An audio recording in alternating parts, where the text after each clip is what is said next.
What happens when a lonely mountain man finds a teenage girl tied to his fence with the words "too fat to marry" painted across her dress? This is the story of Pearl Johnson, who went from being the town's greatest shame to its most powerful landowner. But her journey from victim to victor wasn't just about reclaiming stolen land. It was about reclaiming her dignity in a world that judged her worth by her weight. If you want to see how this incredible transformation unfolds, stay with me until the very end.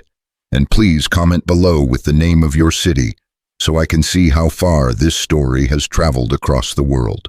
The autumn wind carried the scent of snow down from the peaks as Jedediah Cross guided his horse through the narrow mountain pass. His weathered hands gripped the reins with the practiced ease of a man who had spent the better part of 40 years navigating these treacherous trails. The pack mule behind him was loaded heavy with beaver pelts and dried meat, the fruits of 3 weeks alone in the wilderness. All Jed wanted now was the warmth of his cabin, a hot meal, and the blessed silence that came with isolation. He had chosen this life deliberately. After losing his wife Sarah and their unborn child to fever 7 years ago, Jed had retreated to these mountains like a wounded animal seeking a den. The town of Millbrook, nestled in the valley below, held too many memories, too many pitying looks, too many well-meaning folks who thought they knew what he needed to heal. What he needed was solitude, and these peaks provided it in abundance. As his cabin came into view through the pine trees, Jed felt the familiar sense of homecoming wash over him. The small log structure sat in a clearing he had carved out himself, surrounded by a sturdy fence that kept the deer from his vegetable garden. Everything looked exactly as he had left it, except for the dark shape huddled against his fence post. At first, he thought it might be a wounded animal. Jed had found injured bears and elk on his property before, creatures seeking shelter in their final moments. But as he drew closer, the shape resolved into something that made his blood run cold. It was a person, a young woman by the look of it, tied to his fence with thick rope. "What in tarnation?" Jed muttered, spurring his horse forward. As he approached, the full horror of the scene became clear. The girl, she couldn't be more than 16 or 17, was bound to the fence post with her arms stretched behind her. Her dress, once probably a cheerful blue calico, was now stained with mud and something darker. Across the front, painted in crude black letters, were the words, "Too fat to marry." Jed's jaw clenched as he took in her condition. Her face was swollen from crying, her wrists raw from the rope, and her entire body shook with cold and exhaustion. But it was her eyes that struck him most. They held the hollow look of someone whose spirit had been systematically crushed. "Easy there, miss," Jed said softly as he dismounted, keeping his voice gentle despite the rage building in his chest. "I'm going to cut you loose." The girl's head snapped up at the sound of his voice, and for a moment pure terror flashed across her features. She tried to speak, but only a hoarse croak emerged from her throat. "Shh, now," Jed continued, pulling his hunting knife from his belt. "I'm not going to hurt you. I'm Jedediah Cross, and this is my property. Nobody's going to harm you here." He moved slowly, deliberately, the way he would approach a frightened deer. The rope was thick and professionally tied. Whoever had done this knew their knots. As he sawed through the bonds, Jed noticed the girl's hands were blue from poor circulation. "How long have you been here?" he asked, working on the final strand. Since this morning," she whispered, her voice barely audible. "Maybe longer. I can't feel my hands." The rope finally gave way and the girl collapsed forward. Jed caught her before she could hit the ground, steadying her against the fence post. She was heavier than most girls her age, which made the cruelty of the painted message even more vicious. But what struck Jed wasn't her weight. It was the defeated way she held herself, as if she believed every cruel word that had been written across her dress. "What's your name, miss?" Jed asked, shrugging out of his thick wool coat and wrapping it around her shoulders. "Pearl," she said, pulling the coat tight around herself. "Pearl Johnson." The name rang a bell in Jed's memory. Johnson. There had been a family by that name in Millbrook when he still lived in town, a widow woman and her daughter who ran a small boarding house near the church. Mary Johnson's girl, he asked. Pearl nodded and fresh tears spilled down her cheeks. She died last spring. Consumption. I'm sorry for your loss, Jed said, and meant it. He remembered Mary Johnson as a kind woman who had always treated him with respect, never pushing him to socialize or offering unsolicited advice about moving on with his life. Who did this to you? Pearl's face crumpled.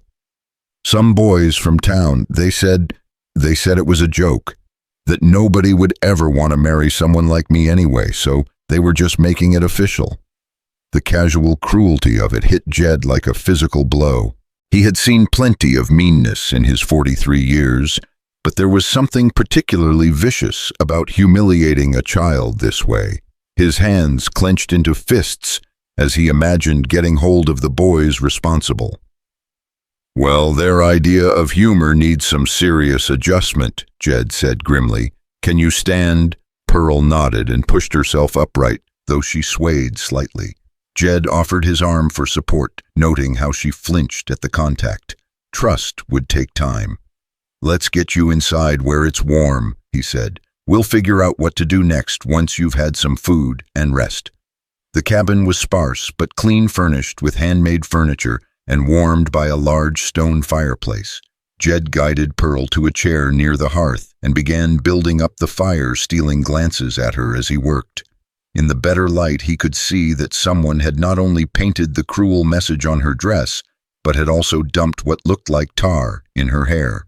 Those boys have too much time on their hands, Jed muttered, adding another log to the fire. Their parents ought to tan their hides.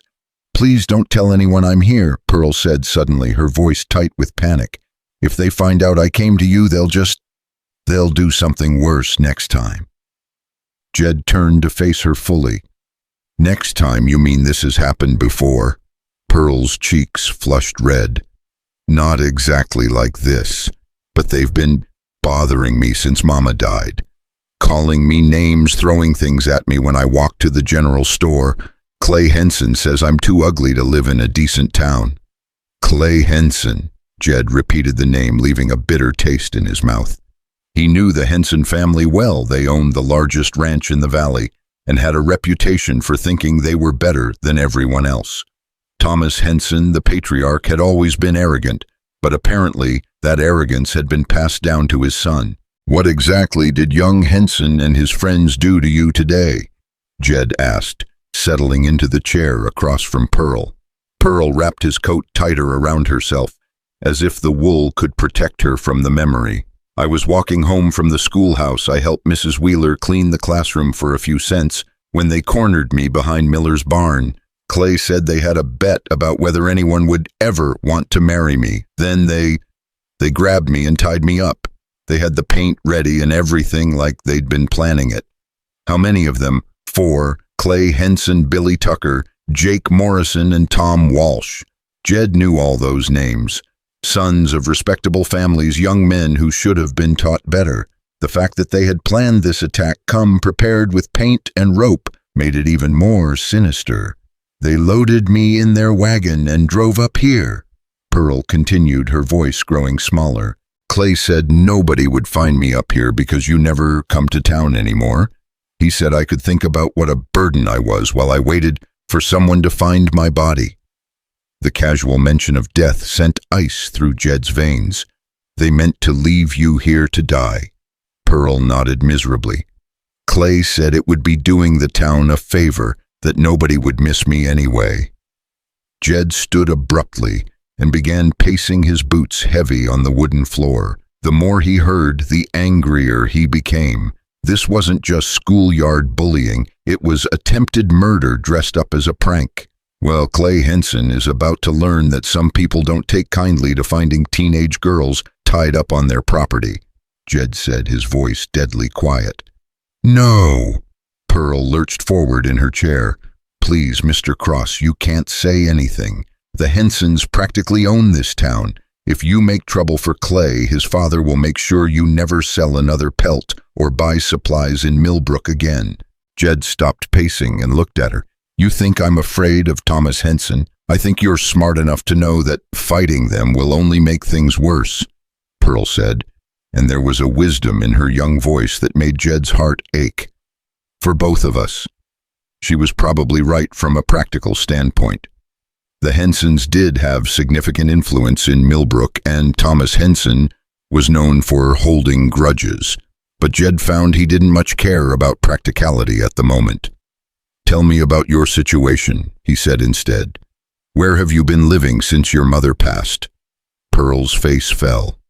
"Mrs. Henderson lets me sleep in her pantry in exchange for doing chores, but she says it's only temporary. The boarding house was sold to pay Mama's debts, and I don't have anywhere else to go." "What about family relatives who might take you in?"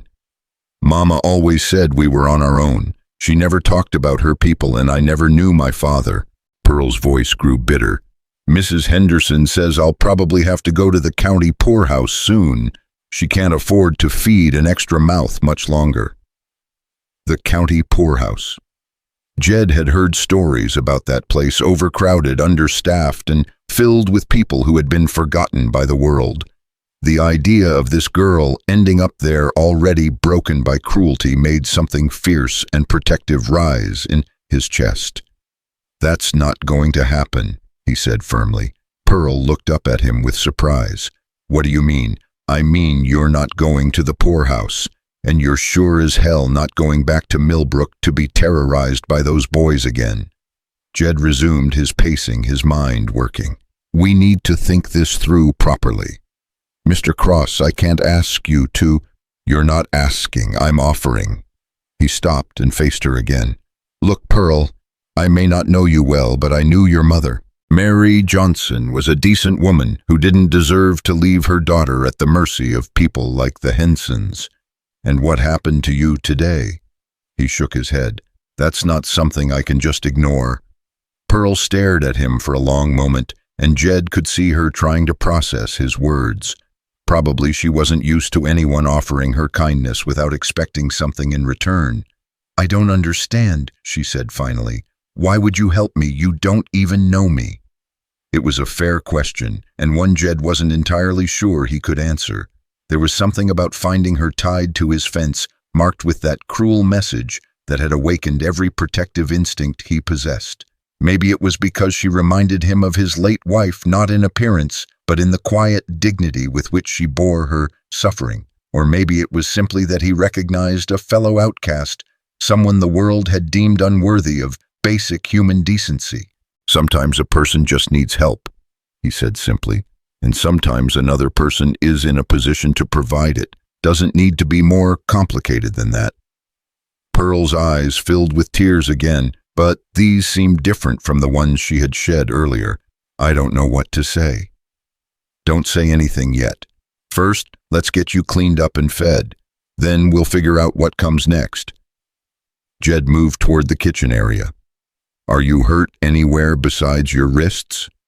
"I don't think so. Just sore from being tied up for so long." "Good. There's a wash basin behind that curtain there and some soap. See if you can get that tar out of your hair. I'll heat some water and find you something clean to wear." As Pearl disappeared behind the curtain, Jed set about preparing a meal. His supplies were simple beans, bacon, hardtack, and some vegetables from his garden, but it would be nourishing.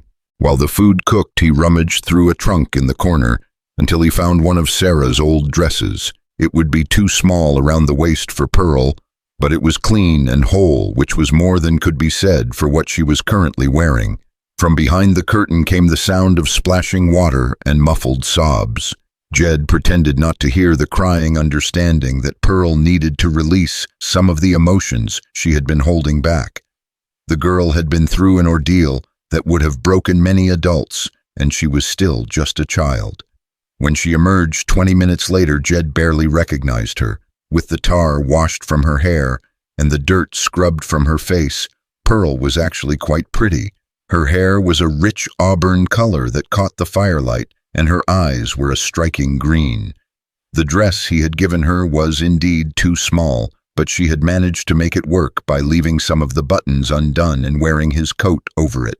"Feel better?" Jed asked, ladling beans onto a plate. "Much, thank you." Pearl settled back into her chair, accepting the food gratefully. "This is more kindness than I've been shown in months." They ate in comfortable silence for a while, the only sounds the crackling of the fire and the wind outside. Jed found himself studying Pearl's face, noting the intelligence in her eyes and the determination of her jaw. Despite everything she had endured, there was a core of strength in this girl that hadn't been broken. "Mr. Cross," Pearl said, eventually setting down her empty plate, "I need to ask you something, and I need you to be honest with me, all right? Why did those boys bring me to your property? Specifically, they could have left me anywhere in these mountains, but they chose your fence. That seems deliberate." Jed had been wondering the same thing. "I think it was meant to be an insult to both of us. They know I don't socialize with folks in town, so they probably figured I wouldn't find you for days. And when I did," he shrugged, "well, they probably thought it would be amusing to stick the town hermit with the town's unwanted girl." "Is that what I am?" Pearl asked quietly.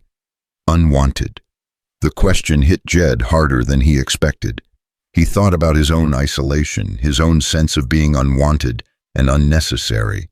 "I think," he said carefully, "that sometimes people get labeled as unwanted when really they just haven't found the right place to belong yet." Pearl considered this. Mama used to say that every person has value even if the world can't see it. I used to believe that. What changed? She died, and suddenly nobody cared whether I lived or died. Mrs. Henderson makes it clear that keeping me around is charity she can barely afford. The boys at school act like my very existence is offensive to them. Even Pastor Williams looks uncomfortable when I show up for Sunday service. Pearl's voice grew bitter. "Hard to believe you have value when everyone around you acts like you're worthless." Jed leaned forward in his chair. "Pearl, what happened to you today wasn't about your worth as a person. It was about some spoiled boys who think cruelty is entertainment. Their behavior says everything about them and nothing about you." "But they're not wrong, are they?" Pearl's voice was barely a whisper.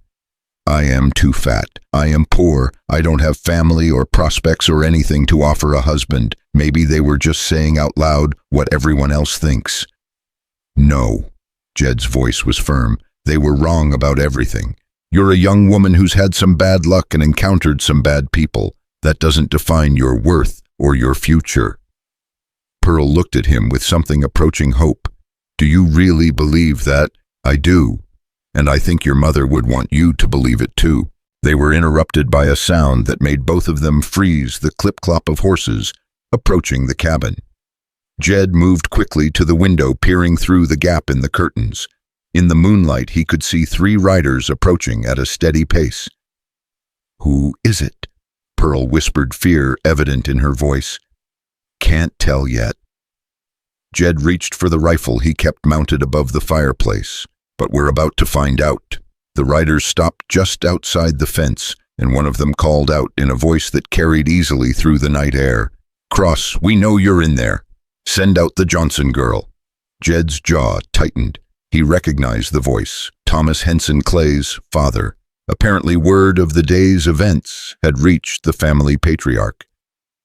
"Stay back from the windows," Jed told Pearl quietly. "And whatever happens, don't let them see you." "Mr. Cross, I should just go with them," Pearl said, moving toward the door. "This isn't your fight." Jed caught her arm gently but firmly. "It became my fight the moment they tied you to my fence. Now get back and let me handle this." He moved to the door but didn't open it. "This is private property, Henson. State your business or move along." "My business is with the girl," Thomas Henson called back. "My son told me about today's incident. The boy made a mistake, I'll grant you, but it doesn't concern you. Finding a teenage girl tied up on my property concerns me plenty," Jed replied, "especially when she's been there long enough to nearly freeze to death." There was a pause, then Henson's voice again slightly less confident. Look, Cross, I understand you're upset, but Pearl Johnson is a ward of the community now, and the community will handle this situation appropriately. The way the community handled it today was to torture a child and leave her to die. I'm not impressed with your idea of appropriate. Now see here, another voice joined in. Jed thought it might be Sheriff Morton. Nobody was trying to hurt the girl permanently. It was just boys being boys taking a prank too far. Boys being boys, Jed repeated, his voice dripping with disgust. That what you call attempted murder these days, Sheriff? Don't be dramatic, Cross. The girl is fine. She's fine because I found her in time, another few hours in this cold, and we'd be having a very different conversation. From behind him, Jed heard Pearl's sharp intake of breath. He glanced back to see her standing frozen by the fireplace, her face pale with terror. The point is, Thomas Henson called out, the girl needs to come back to town where she belongs. This situation has gotten out of hand, and it needs to be resolved properly.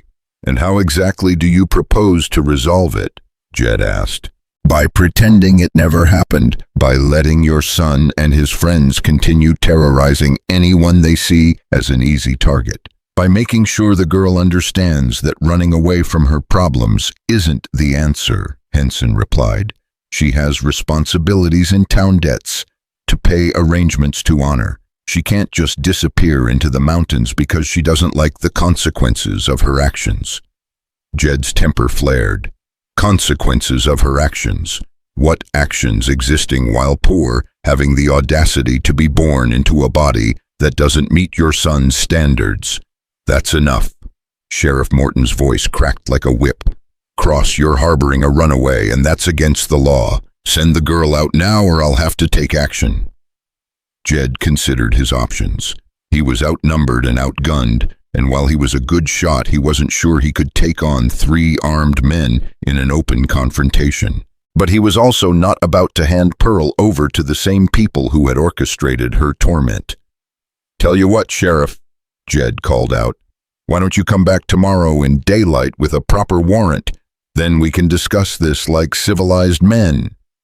There's no need for warrants between neighbors, Thomas Henson said, but Jed could hear the uncertainty creeping into his voice. The man was used to getting his way through intimidation, not legal channels.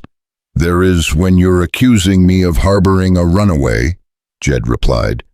Far as I can tell, I found an injured girl on my property and offered her aid. Last I checked, that was still legal in this territory. There was a long silence from outside, followed by the sound of muffled conversation between the 3 men.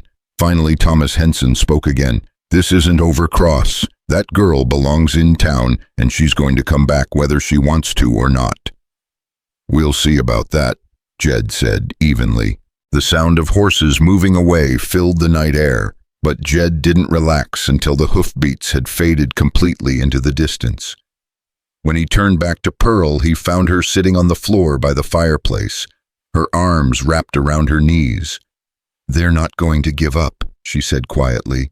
Thomas Henson always gets what he wants. Not always, Jed said, setting his rifle back in its place. And not this time. You don't understand. You can't fight the Hensons. They own half the valley and Thomas has the sheriff in his pocket. If they want me back in town, they'll find a way to make it happen. Jed crouched down beside her. Pearl, look at me. She raised her head and he could see the defeat in her eyes. I've been on my own for a long time, he said. I've learned that there's more than one way to solve a problem. The Hensons think they hold all the cards because they have money and influence, but they don't know everything and they don't control everything.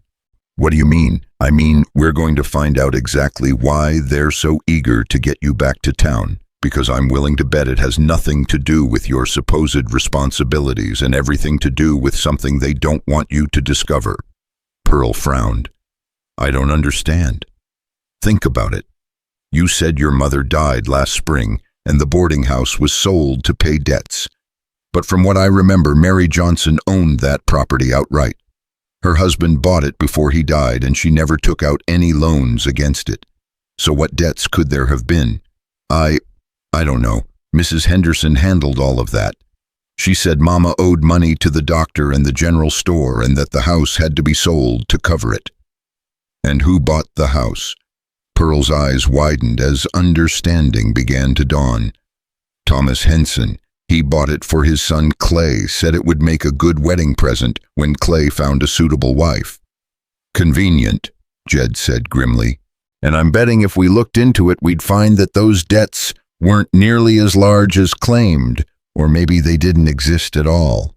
But why would they want me gone? I'm nobody. I don't have anything they could want. Maybe you do and just don't know it yet. Jed stood and began pacing again. Your mother never talked about family, you said, but that doesn't mean family didn't exist, and it doesn't mean there wasn't property or money you're entitled to. Mr. Cross, Mama, and I lived in 2 rooms and took in boarders to make ends meet. We weren't exactly wealthy. Sometimes wealth isn't about what you have, it's about what you're owed. Jed stopped pacing and looked at her. Tomorrow, we're going to do some investigating, starting with whatever papers your mother left behind. Mrs. Henderson said there weren't any papers, just some old letters and Mama's Bible. Then that's where we'll start, because I have a feeling Thomas Henson's sudden interest in your welfare has more to do with protecting his own interests than looking out for yours. Pearl stood slowly, hope beginning to replace despair in her expression. Do you really think there might be something that would explain why they're so determined to control me? I think there's only one way to find out. Jed moved to the window and peered out into the darkness. But first, we need to make sure they don't come back tonight with more men and fewer scruples. He turned back to Pearl, noting how young and vulnerable she looked in the firelight. Whatever secrets her mother had taken to the grave, whatever debts, real or imagined, had been used to steal her inheritance, Jed was determined to uncover the truth. The girl deserved justice, and more than that, she deserved to know that she wasn't as alone in the world as she believed. Get some rest, he told her, gesturing toward his bed in the corner. Tomorrow, we start fighting back. As Pearl settled onto the narrow cot, pulling his spare blanket up to her chin, Jed took up position in the chair by the window. He would keep watch through the night rifle across his knees, ready for whatever Thomas Henson might decide to throw at them next. Outside, the wind continued to howl through the pine trees, carrying with it the promise of winter and change. But inside the cabin, for the first time in months, Pearl Johnson slept peacefully, knowing that someone was finally willing to stand between her and the cruelty of the world. And for Jed Cross, sitting vigil in the darkness, protecting this brave girl, felt like the first truly meaningful thing he had done since Sarah's death. Whatever tomorrow brought, he would be ready for it. The first pale light of dawn crept through the cabin windows when Jed finally allowed himself to doze in the chair. He had kept watch all night, listening for the sound of approaching horses that never came. Pearl had slept fitfully, occasionally crying out in her dreams, reliving the trauma of the previous day. Each time she stirred, Jed had whispered reassurances into the darkness until she settled again. When he woke 3 hours later, the smell of coffee and bacon filled the cabin. Pearl stood at the stove, still wearing Sarah's ill-fitting dress and his oversized coat, but moving with more confidence than she had shown the night before. "Morning," she said quietly when she noticed he was awake. "I hope you don't mind. I found some supplies and thought I should earn my keep." "You don't need to earn anything," Jed said, stretching the kinks out of his neck. "But I appreciate the gesture. It feels good to do something useful." Pearl turned back to the stove, flipping the bacon with practiced ease. Mama always said idle hands invite trouble. As they ate breakfast, Jed studied Pearl's face in the morning light. The swelling around her eyes had gone down overnight, and the raw determination he had glimpsed the evening before was stronger now. Sleep and safety had begun to restore her natural resilience. "About those papers of your mother's," Jed said, cutting into his bacon. Where exactly did Mrs. Henderson put them? She said she burned most everything, claimed it was just old bills and letters that didn't matter anymore, but she kept Mama's Bible and a small wooden box, said I could have them when I left for the poorhouse. Pearl's jaw tightened. Guess she figured I'd never actually claim them. We need to get that box, Jed said. Whatever's in it might explain why the Hensons are so interested in your whereabouts. Mr. Cross, Mrs. Henderson's house is right in the middle of town. We can't just walk up and ask for my mother's belongings. Not after last night. Jed pushed his plate away and leaned back in his chair.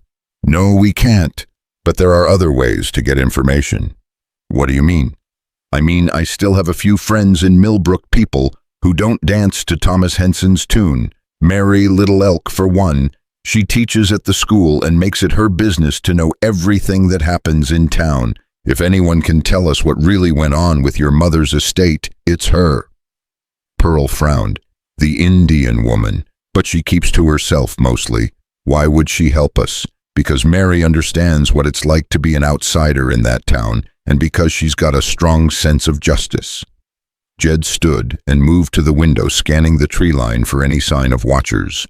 I'll ride down and talk to her this morning. You'll stay here where it's safe. No. Pearl's voice was firm. If this is about my mother and my inheritance, I should be there. Pearl, it's too dangerous. If they see you in town, they'll tie me to another fence, paint more cruel words on my dress. She stood and faced him, her green eyes blazing. Mr. Cross, I appreciate everything you've done for me, but I won't hide up here while other people decide my fate. I've been helpless long enough. Jed recognized the steel in her voice. It reminded him of Sarah when she had made up her mind about something. There would be no changing Pearl's decision. All right, he said finally, but we do this carefully, and at the first sign of trouble, you do exactly what I tell you. An hour later, they were riding down the mountain trail on Jed's 2 horses. Pearl sat her mount easily, despite her fear. Apparently, Mary Johnson had taught her daughter practical skills, along with proper manners. Jed had given her his spare coat and hat, hoping to make her less recognizable from a distance. As they approached the outskirts of Millbrook, Jed felt the familiar tightness in his chest that always accompanied visits to town. Too many memories lived in these streets, too many reminders of the life he had lost. But Pearl's presence beside him made it bearable, somehow gave him a purpose beyond his own grief. Mary Little Elk lives in the small house behind the schoolhouse, he told Pearl as they rode through the quiet residential streets. Her husband died in a mining accident 2 years ago, so she supports herself by teaching. The town council would probably prefer a white teacher, but they can't argue with her results. I remember her, Pearl said. She was always kind to me when I was still attending school, never looked at me like I was a burden or a charity case. They dismounted behind the schoolhouse, tying their horses to a hitching post near the small garden that Mary tended. The one-room building was empty on this Saturday morning, but smoke rose from the chimney of the modest cabin behind it. Jed knocked on the door, removing his hat out of respect. When Mary Little Elk answered, her face lit up with genuine pleasure. "Jedediah Cross," she said warmly. "It's been too long. What brings you down from your mountain?" Mary was a woman of perhaps 35, with the strong build and weathered hands of someone who worked hard for everything she had. Her black hair was braided simply, and her dark eyes held the kind of intelligence that missed nothing. "I need your help, Mary. We both do." Jed stepped aside, revealing Pearl behind him. Mary's expression changed immediately to one of concern. "Pearl Johnson, child I heard about yesterday. Are you all right?" "I'm better now, thanks to Mr. Cross," Pearl said quietly. "But we think there might be more to what happened than just cruel boys playing pranks." Mary ushered them inside, closing the door firmly behind them. Her cabin was small but comfortable, filled with books and papers from her teaching. She gestured for them to sit at her kitchen table while she put the coffee pot on the stove. "Tell me everything," she said simply. Jed and Pearl took turns recounting the events of the previous day, from Pearl's abduction to Thomas Henson's midnight visit. Mary listened without interruption, her face growing darker with each detail.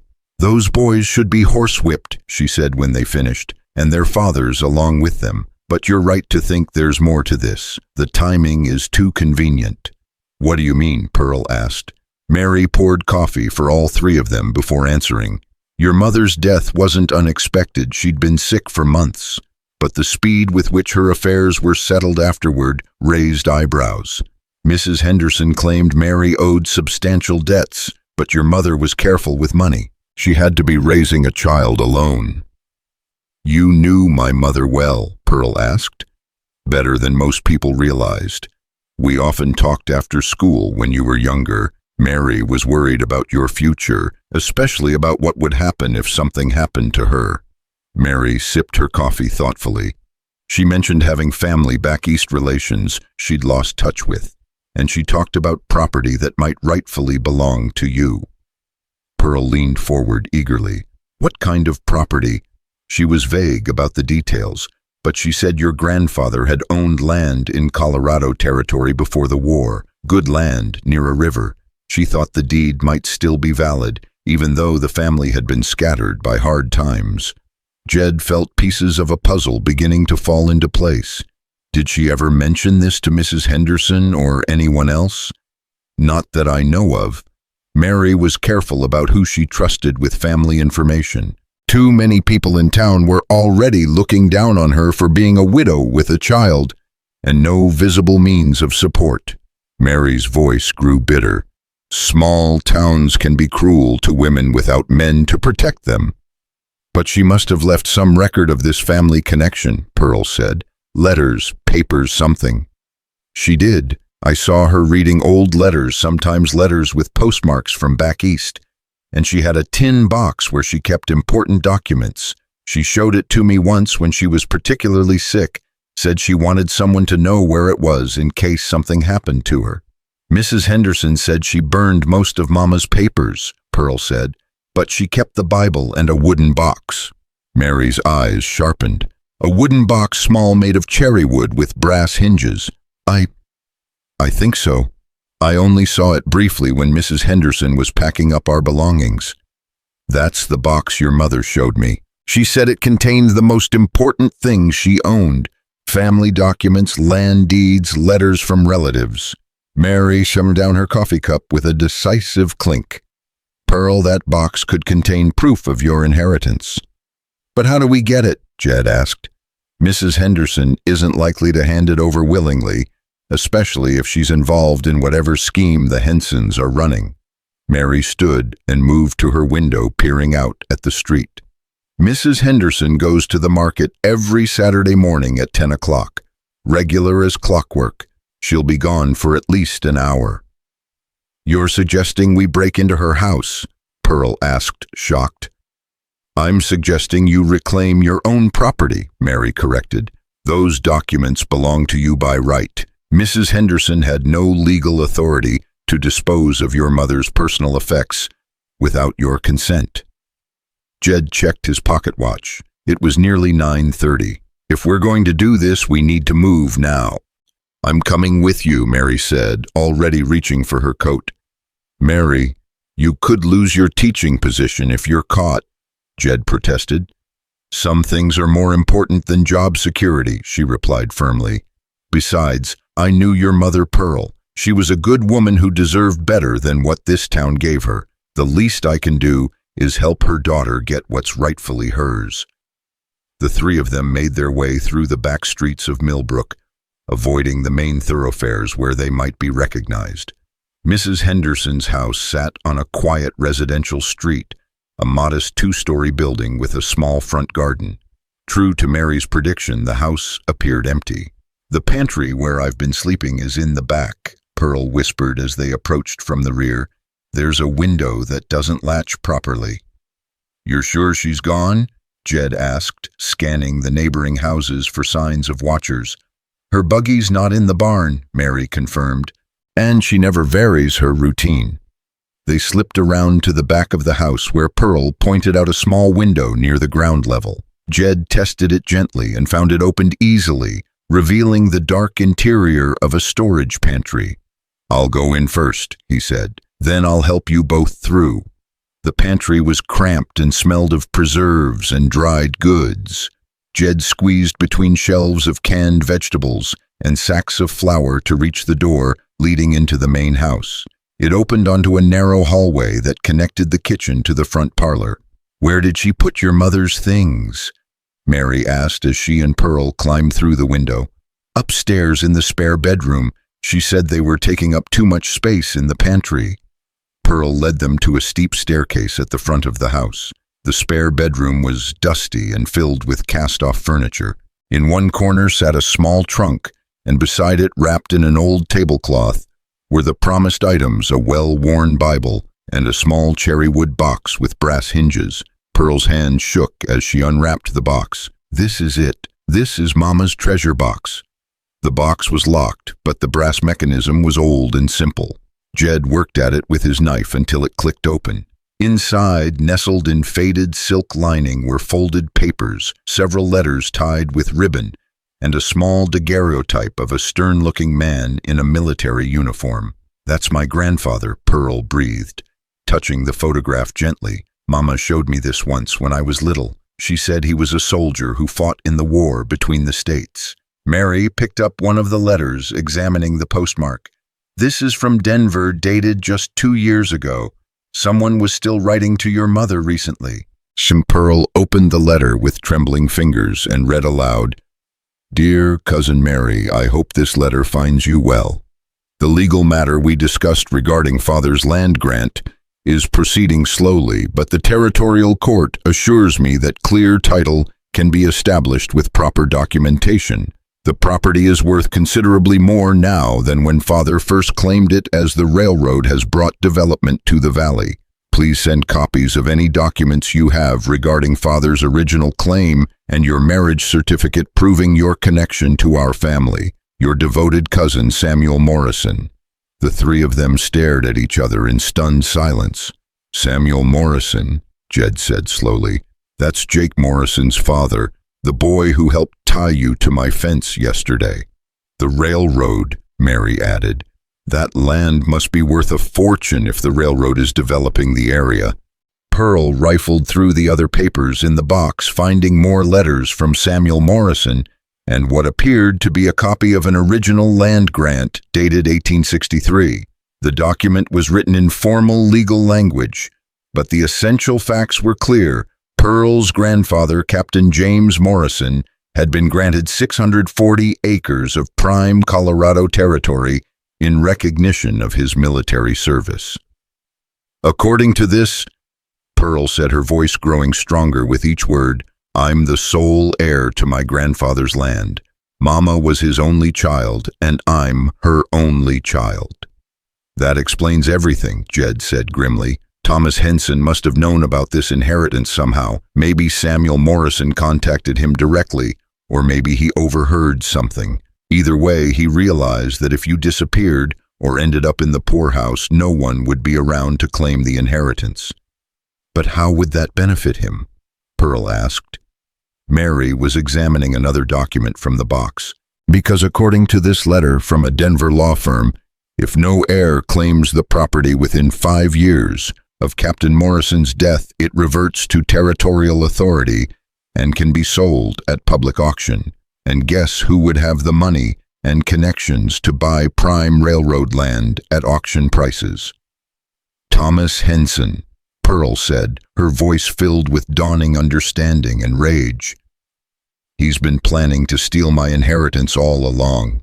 "More than that," Jed said, studying the dates on the letters. "Your mother died in the spring, right? And according to this correspondence, the 5-year deadline expires next month. That's why they're so desperate to keep you from learning the truth." The sound of voices outside the house made all three of them freeze. Through the window they could see Mrs. Henderson's buggy pulling up to the front gate, and she wasn't alone. Thomas Henson sat beside her on the driver's seat, his face set in grim determination. "They're early," Mary whispered. "We need to get out of here now." Pearl quickly gathered the papers and photographs back into the box while Jed moved to the window to check their escape route. The backyard was clear, but they could hear footsteps on the front porch and the jingle of keys. "This way," Pearl said, leading them back toward the pantry, quickly before they get inside. They made it to the pantry just as the front door opened. Mrs. Henderson's voice carried through the house, sharp with anxiety. "I tell you, Mr. Henson, I don't like this. Breaking into that mountain man's cabin, holding the girl against her will. It's not right. What's not right is letting that girl discover what she's not supposed to know." Thomas Henson replied curtly, "We've come too far to let squeamishness ruin everything now." The three escapees froze in the pantry as footsteps moved through the house above them. "But if she has legal claim to that Colorado land," Mrs. Henderson began. "She has claim to nothing," Henson interrupted. "The girl is an orphan with no family, no resources, and no way to pursue legal action even if she knew about the inheritance, which she doesn't and won't if we handle this properly. What about Cross? He's not going to give her up easily. Jedediah Cross is a grief-addled hermit who's forgotten how the world works. A few threats, maybe a fire at his cabin when he's away. Accidents happen in the mountains all the time. The girl will be back where she belongs, and Cross will think twice about interfering in other people's business." Pearl's face went white with rage and fear. Jed put a steadying hand on her shoulder, while Mary watched the door, ready to signal if the voices came closer. "I still don't like it," Mrs. Henderson said. "The girl's mother was good to me. This feels like betraying her memory." "Mary Johnson is dead," Henson said coldly. "And if you want to keep the generous monthly payments I've been making for your cooperation, you'll remember where your loyalties lie. Now, where are the girl's mother's papers? I want to make sure there's nothing that could cause problems later." Footsteps moved toward the stairs, and the three fugitives knew they had only moments before their hiding place was discovered. Jed helped Pearl and Mary through the pantry window, then squeezed through himself just as they heard Henson's voice from the spare bedroom above. "Where is it? The box should be right here. I put it right there yesterday," Mrs. Henderson stammered. "Someone must have taken it." "Who else knew about it?" "No one, I swear, Mr. Henson. No one else knew it was here." The sound of furniture being moved and items being thrown around echoed from the house as they made their escape through the back alleys of Millbrook. They didn't stop moving until they reached the safety of Mary's cabin behind the schoolhouse. "Well," Mary said, closing her door firmly behind them, "I think it's safe to say we're all committed to this course of action now." Pearl clutched the wooden box to her chest like a lifeline. They were going to kill Mr. Cross. They were planning to burn down his cabin. They were planning to do whatever it took to keep you from claiming your inheritance, Jed corrected. But now we have the proof we need to stop them. "Do we?" Pearl asked. "What can we do with these papers? If Thomas Henson owns the sheriff and half the town, who's going to believe us? Who's going to stand up to him?" Mary was already reaching for a piece of paper and a pen. "We're going to write to your cousin Samuel in Denver today, and we're going to send copies of all these documents to the territorial court and the railroad company. Once the proper authorities know that a legitimate heir has come forward, Thomas Henson won't be able to steal your inheritance." "But that could take weeks or months," Pearl protested. "What happens to us in the meantime? Henson isn't going to just wait patiently while we expose his scheme." Jed was studying the land grant document with growing excitement. "Pearl, look at this. Really look at it. The property description, the landmarks mentioned. I know this area. Your grandfather's land is in the South Platte River Valley, near what's now the town of Jefferson. It's some of the richest farmland in Colorado Territory. So it's not just valuable because of the railroad. It's valuable because of what's on it right now. Cattle ranches, wheat farms, mining claims. That land has been generating income for years. According to territorial law, if you're the rightful heir, you're entitled to compensation for any use of your property without permission." Mary's eyes lit up with understanding. "You're talking about back rent, essentially. Years of it." "Exactly.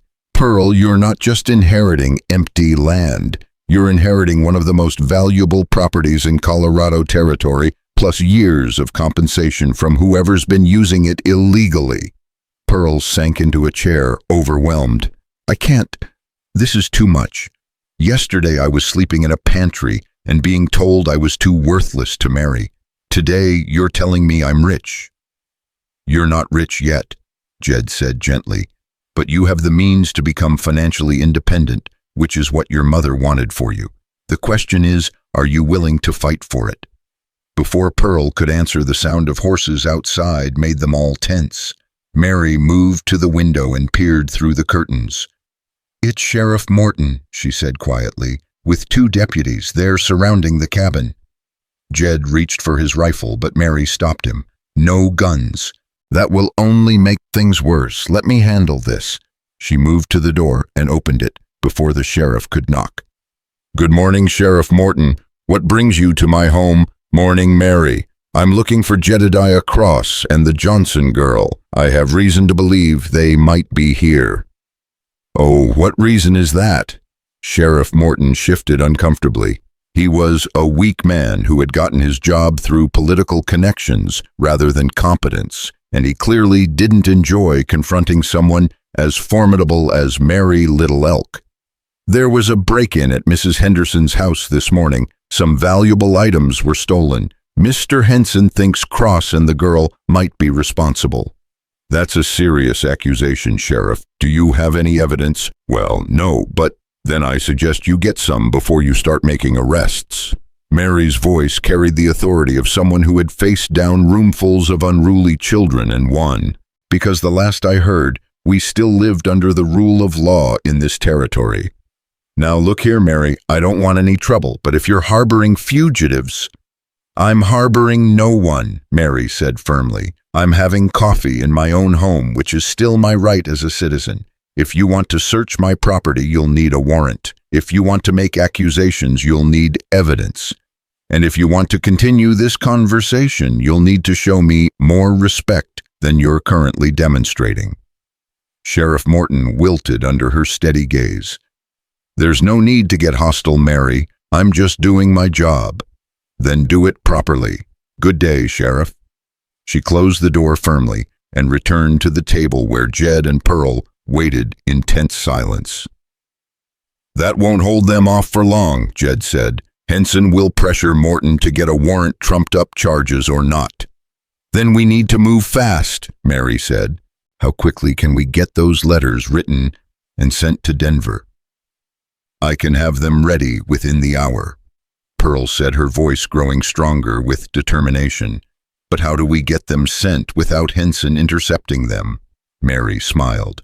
Leave that to me. I have connections Henson doesn't know about. The mail will get through. As Pearl began copying the most important documents and composing letters to her cousin Samuel and the territorial court, Jed found himself watching her with growing admiration. The frightened, broken girl he had found tied to his fence was transforming before his eyes into a young woman of purpose and strength. The inheritance had given her something to fight for, but more than that, it had reminded her of her own worth. Mr. Cross, Pearl said, looking up from her writing, I want you to know that whatever happens, I'll never forget what you've done for me. You saved my life, but more than that, you helped me remember who I am. You didn't need reminding, Jed said quietly. You just needed someone to see what was already there. Mary looked up from her own letter writing. Pearl, there's something else you should know. Your mother asked me to look out for you if anything ever happened to her. I failed you these past months, let you suffer when I should have intervened. I'm sorry for that. You couldn't have known what Mrs. Henderson and the Hensons were planning, Pearl replied. None of us did. But we know now, and we're going to stop them. The sound of horses returning made them all look toward the window again. This time it wasn't just the sheriff. Thomas Henson himself had come along with his son Clay and several other men. End of the line, Jed said grimly. They're not going away this time. Yes, they are, Pearl said, standing up from the table with her chin raised in determination, because we're not hiding anymore. I'm tired of being afraid, tired of letting them control my life through fear and intimidation. It's time Thomas Henson learned that Pearl Johnson isn't the helpless victim he thought she was. As she moved toward the door, Jed realized that whatever happened next, the girl who had been tied to his fence with cruel words painted on her dress was gone forever. In her place stood a young woman ready to fight for her birthright, her dignity, and her future, and he would stand beside her no matter what the cost. Pearl's hand was steady on the door handle, but Jed could see the slight tremor in her shoulders that betrayed her fear. Still, she pulled the door open before any of the men outside could announce themselves, stepping onto the small porch with the dignity of someone who had every right to be there. "Mr. Henson," she said, her voice carrying clearly across the yard, "I understand you're looking for me." Thomas Henson sat his horse like a man accustomed to looking down on others, literally and figuratively. He was a large man in his 50s with graying hair and the kind of face that had grown hard from years of getting his way through intimidation. His son Clay sat beside him, and Jed noted that the boy couldn't quite meet Pearl's eyes. "Pearl Johnson," Thomas said, his voice deceptively mild. "You've caused quite a stir running off like that. Mrs. Henderson has been worried sick." "Has she?" Pearl stepped further onto the porch, and Jed moved to stand behind her, close enough to provide support, but far enough back to let her handle this confrontation herself. "How thoughtful of her to be concerned, considering she was planning to send me to the poorhouse." "Now that's not entirely fair," Thomas continued, his tone still reasonable. "Mrs. Henderson has been more than generous taking you in after your mother's unfortunate passing, but she can't support you indefinitely. A young woman in your position needs to be practical about her future." "My position?" Pearl's voice carried a dangerous edge.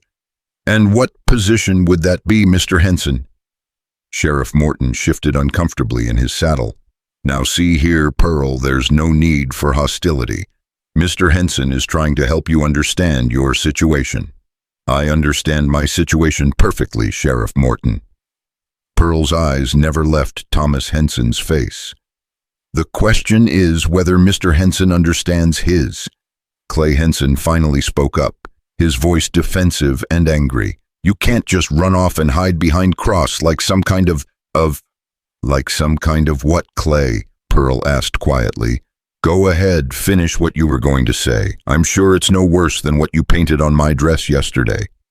The boy's face flushed red, and several of the other men looked away uncomfortably. Whatever bravado Clay had shown when tormenting Pearl with his friends was nowhere to be found under his father's stern gaze and Pearl's steady stare. "That was a mistake," Thomas said firmly. "Boys sometimes take pranks too far. Clay has been punished for his poor judgment." "A prank?" Pearl's voice was flat. "You call tying a girl to a fence in freezing weather and leaving her to die a prank?" "No one was going to die." Thomas snapped, his reasonable facade beginning to crack. "It was intended to teach you some humility, to help you understand your place in this community." "My place." Pearl repeated the words as if tasting something bitter. "Tell me, Mr. Henson, what exactly do you think my place should be?" Jed watched the exchange with growing tension. He could see that Pearl was building toward something, but he wasn't sure what. Mary Little Elk had emerged from the cabin and stood beside him, her presence adding weight to their small group. "Your place," Thomas said, his voice growing colder, "is wherever decent Christian folks are willing to take you in out of charity. You're an orphan with no family, no prospects, and no means of support. The sooner you accept that reality, the better off you'll be." "No family," Pearl mused. "That's interesting. Are you certain about that, Mr. Henson?" Something flickered in Thomas's eyes, a moment of uncertainty that he quickly tried to cover. "Of course, I'm certain. Your mother never mentioned any relations, and neither have you. Perhaps that's because I didn't know about them until recently." Pearl reached into her coat and pulled out one of the letters from the wooden box. "Would you like to know what I've discovered about my family, Mr. Henson?" The silence that followed was electric with tension. Thomas Henson's face had gone pale, and Jed could see the man's knuckles whiten as he gripped his reins. "I don't know what you think you've found," Thomas said carefully, But grief can make people imagine connections that don't exist. False hope is a cruel thing, Pearl. Is it false hope? Pearl unfolded the letter and began to read aloud. Dear Cousin Mary, I hope this letter finds you well. The legal matter we discussed regarding Father's land grant is proceeding slowly, but the territorial court assures me that clear title can be established with proper documentation. She looked up from the letter to meet Thomas's increasingly desperate gaze. That's from my cousin Samuel Morrison in Denver, Mr. Henson. Written to my mother just 2 years ago. Would you like me to continue? That's enough, Thomas said sharply. Whatever nonsense you think you've discovered. The property is worth considerably more now than when Father first claimed it. Pearl continued reading as the railroad has brought development to the valley. She folded the letter and smiled coldly. It seems my grandfather left me quite a substantial inheritance, Mr. Henson. Land in Colorado Territory, railroad land. The silence stretched out until Sheriff Morton cleared his throat nervously. Well, that's good news for you, Pearl, if it's true.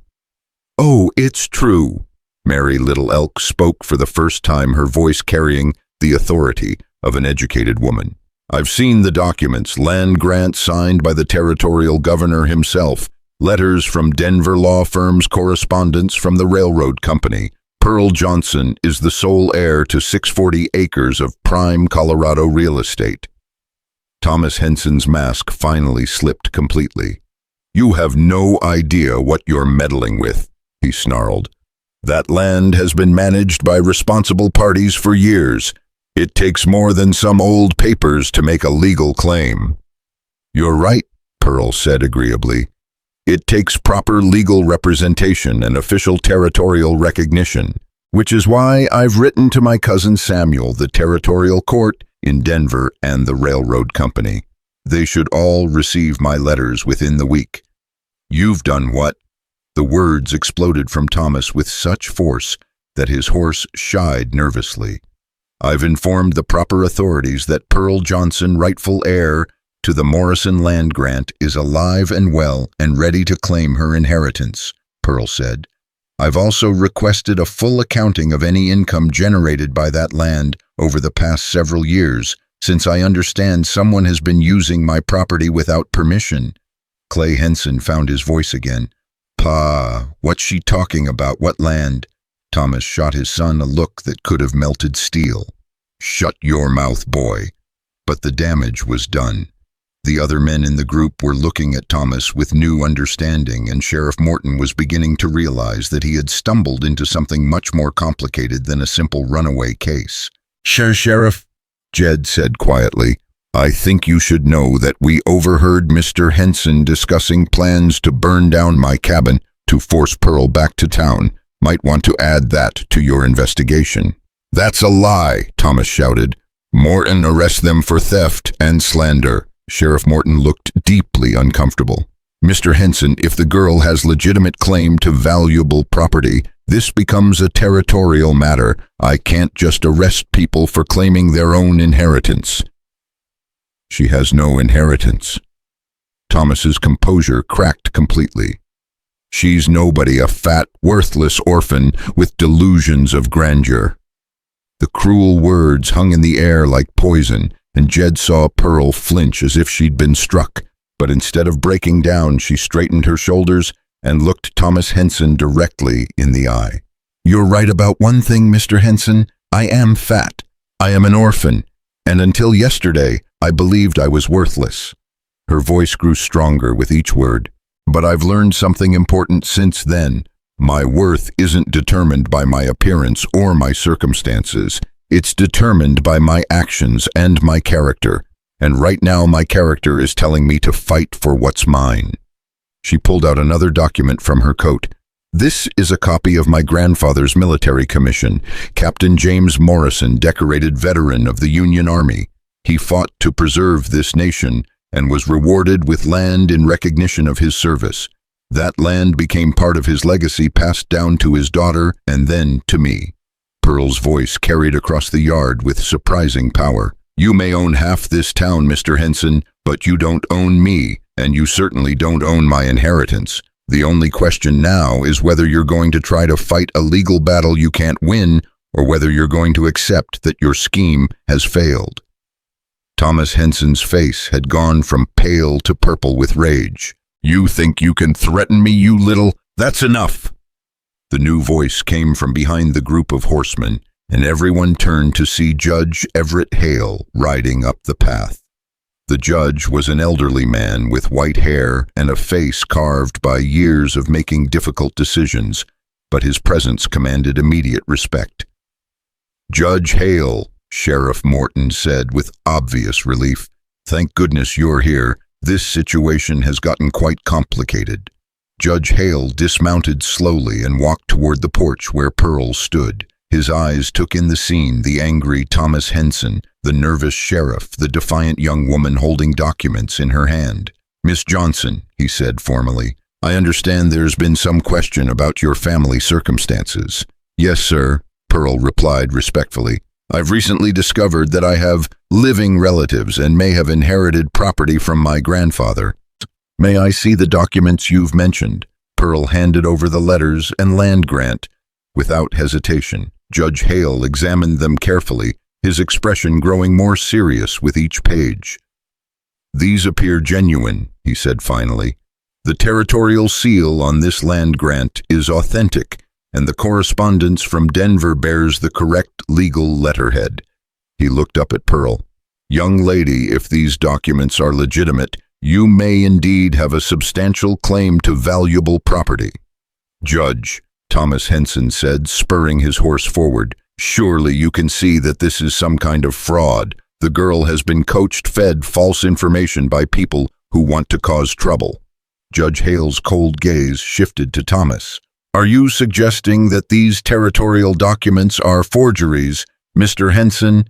I'm suggesting that a grieving, confused girl might be easily manipulated into believing false claims about her family. That's an interesting theory, Judge Hale said dryly. Of course it would be easy enough to verify. A simple telegram to the territorial court in Denver would confirm whether Samuel Morrison has indeed been pursuing a land claim on behalf of his late cousin's family. The judge's words seemed to hit Thomas like physical blows. There's no need for that kind of hasty action. These matters take time to investigate properly. Indeed they do, the judge agreed, which is why I'm ordering an immediate investigation into the circumstances surrounding Mary Johnson's death and the disposal of her estate. Sheriff Morton, I want a full accounting of who handled Mrs. Johnson's affairs and who benefited from any property sales. Judge, you can't be serious, Thomas protested. The woman died of natural causes and her affairs were handled according to law. Then you should have nothing to worry about, Judge Hale replied. Miss Johnson, do you have safe lodging while this matter is investigated? She can stay with me, Mary Little Elk said immediately. I have room, and I knew her mother well. It would be my honor to help her. No, Jed said quietly. She'll stay with me. If Thomas Henson is willing to threaten violence to cover up his crimes, she needs to be somewhere he can't reach her. Pearl looked at him with gratitude. Thank you, Mr. Cross. I accept your offer. Judge Hale nodded approvingly. Very well, Mr. Henson, I trust you understand that any attempt to interfere with this investigation or to threaten the involved parties would be viewed very seriously by this court.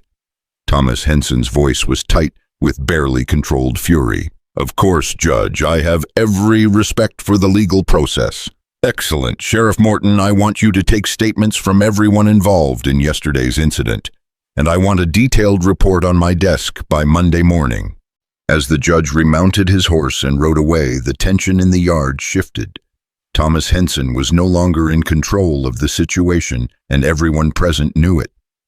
His schemes had been exposed, his authority challenged, and his future success now depended on legal proceedings he couldn't manipulate. This isn't over, he said quietly to Pearl as he gathered his reins. You're right, she replied calmly. It's not, but the next phase will be fought in courtrooms and law offices, not with ropes and paint and threats. And Mr. Henson, I think you'll find that I'm much better equipped for that kind of battle than you anticipated." As the Hensons and their supporters rode away, Pearl finally allowed herself to sag against the porch railing. The adrenaline that had carried her through the confrontation was fading, leaving her exhausted and emotionally drained. "You did well," Jed said quietly, putting a supportive hand on her shoulder.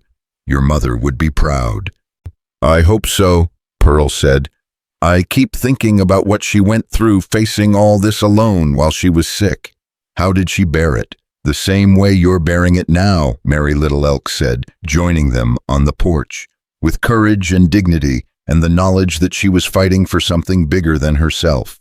She was fighting for your future."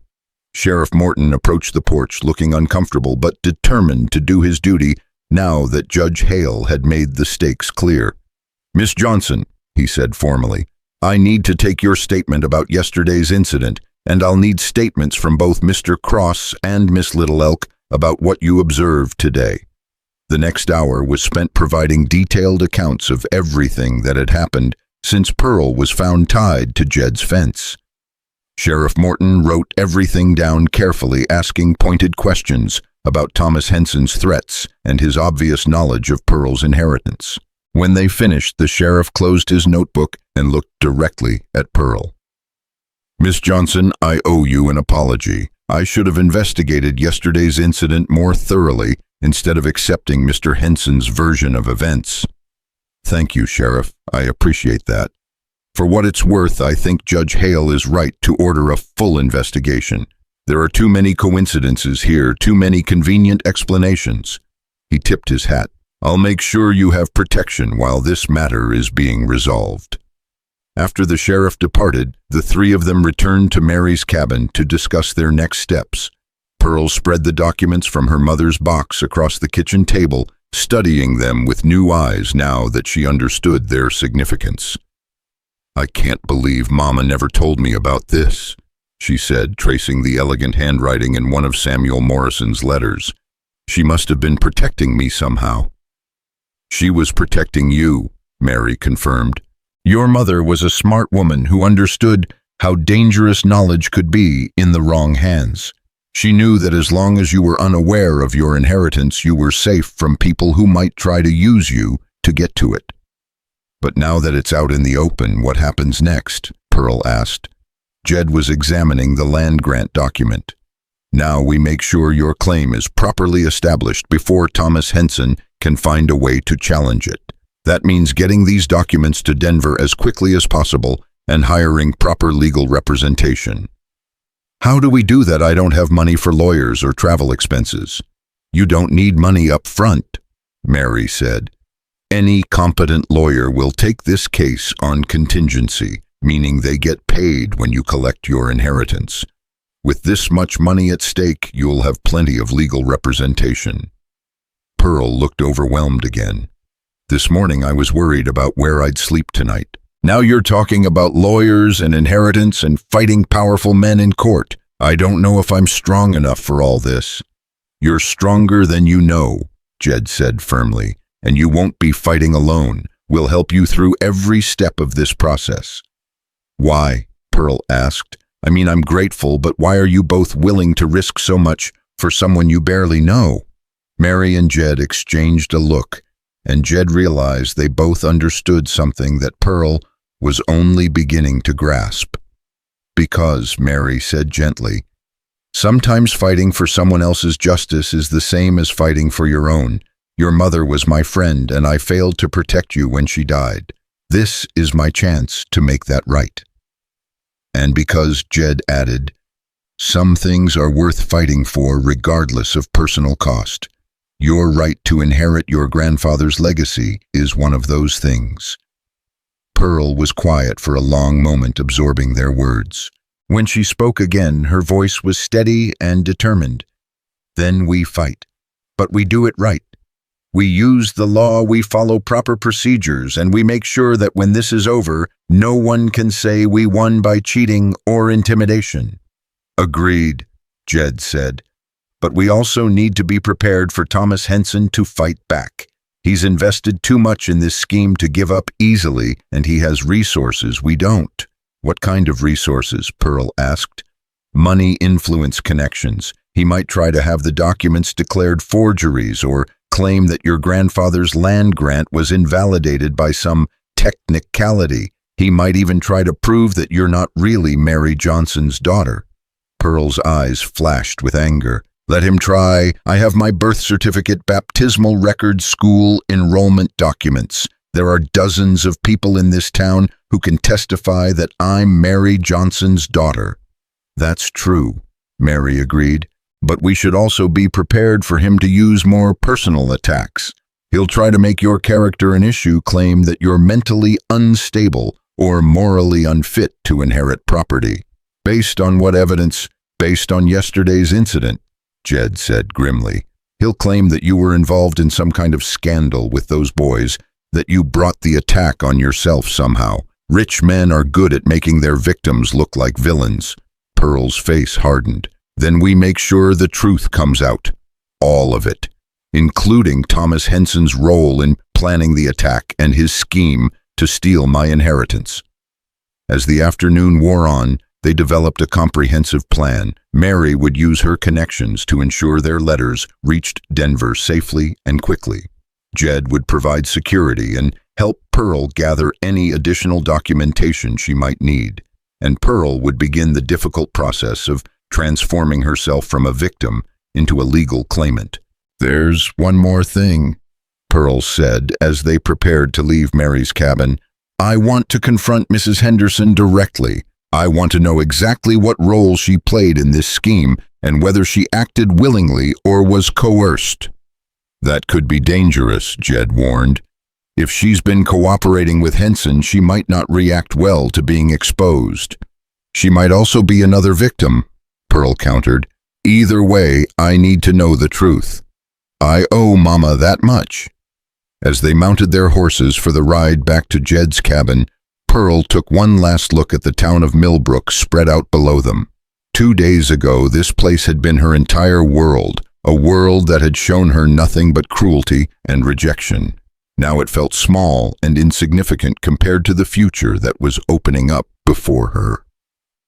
"Mr. Cross," she said as they started up the mountain trail, "do you think Mama knew about what Thomas Henson was planning? I mean..."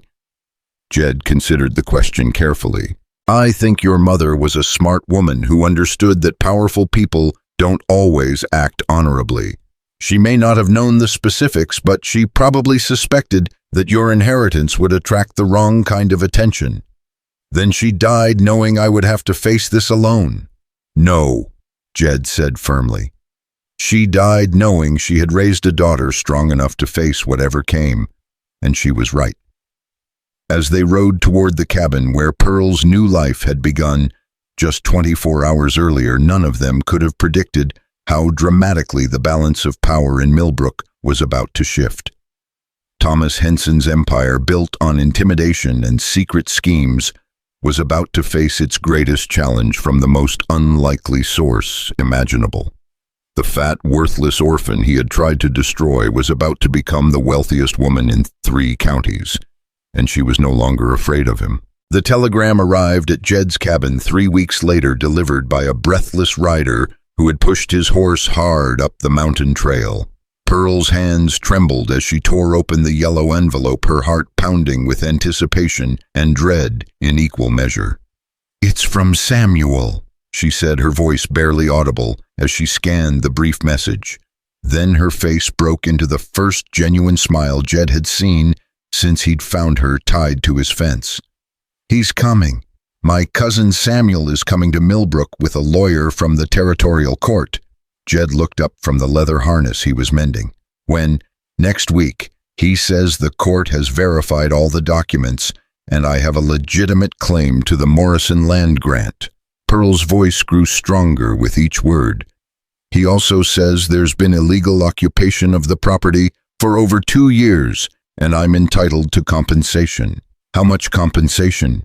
Pearl's eyes widened as she read further. $15,000, plus immediate possession of the land and all improvements made to it. She sank into the chair beside the fireplace, overwhelmed. $15,000, Mr. Cross. I've never even seen that much money. The sum was staggering. Most working men in the territory didn't earn $500 in a year. $15,000 would make Pearl one of the wealthiest people in the region, powerful enough to challenge even Thomas Henson's influence. Your grandfather chose his land well, Jed said quietly. Railroad development and cattle ranching have made that valley very valuable. Samuel says Thomas Henson has been collecting rent from the ranchers using my land, claiming he had legal authority to manage the property. He's been stealing from me for years. Pearl's anger was cold and controlled now, refined by weeks of planning and preparation. But that ends next week. The past 3 weeks had transformed Pearl in ways that went far beyond her legal situation. Living in Jed's cabin, helping with daily chores, and learning to take care of herself had given her confidence and strength. Mary Little Elk had been teaching her about business and legal matters, preparing her for the responsibilities that came with wealth. Most importantly, Pearl had begun to see herself as someone worthy of respect rather than pity. There's something else, Pearl said, reading the rest of the telegram. Samuel wants to meet with Judge Hale and Sheriff Morton as soon as he arrives. He's bringing documentation of criminal charges that could be filed against Thomas Henson. Criminal charges for what? Fraud, theft, conspiracy. Pearl's voice carried grim satisfaction. Apparently, when the territorial court investigated Thomas's claim to be managing my property legally, they discovered he never had any authority at all. He simply started collecting rent and assumed no one would challenge him. Jed set down his leather work and moved to stand beside Pearl's chair. How do you feel about all this, really? It was a question he had asked her frequently over the past weeks, watching her struggle to process the dramatic changes in her circumstances. The frightened, broken girl he had rescued was gone, replaced by a young woman of growing confidence and determination. But he knew the transition hadn't been easy. Scared, Pearl admitted. Excited, angry, grateful. She looked up at him with those striking green eyes. Mostly, I feel like I'm living someone else's life. 3 weeks ago, I was sleeping in Mrs. Henderson's pantry and believing I was worthless.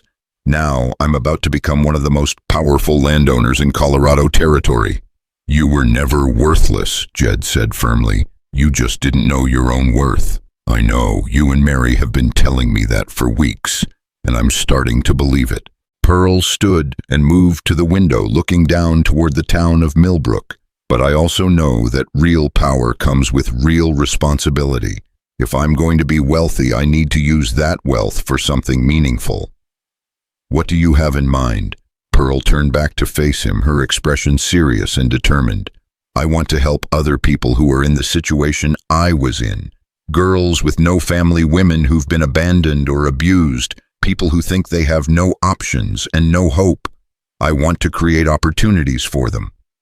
The depth of her vision impressed Jed. Most people who came into sudden wealth thought first about what they could buy for themselves. Pearl was already thinking about what she could do for others. That's admirable, he said, but it's also complicated. Charity work requires careful planning and ongoing commitment. I know, that's why I've been writing to Mary about it. She thinks I should start with education. Maybe open a school for girls who can't afford regular schooling or provide scholarships for promising students. Pearl's enthusiasm was growing as she spoke, and I want to help women start their own businesses, give them loans or training so they can support themselves instead of depending on charity. Before Jed could respond, the sound of approaching horses interrupted their conversation. Pearl tensed automatically. After 3 weeks of relative peace, they had both learned to be wary of unexpected visitors. Jed moved to the window and peered out.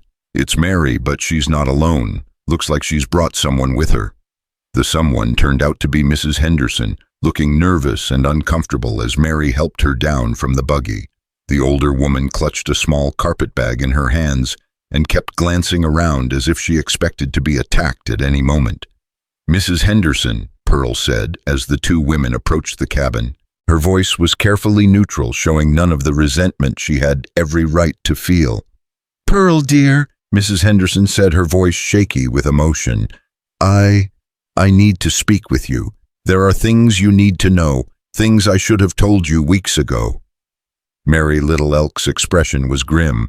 "She came to me this morning, said she couldn't live with the guilt any longer. I think you should hear what she has to say."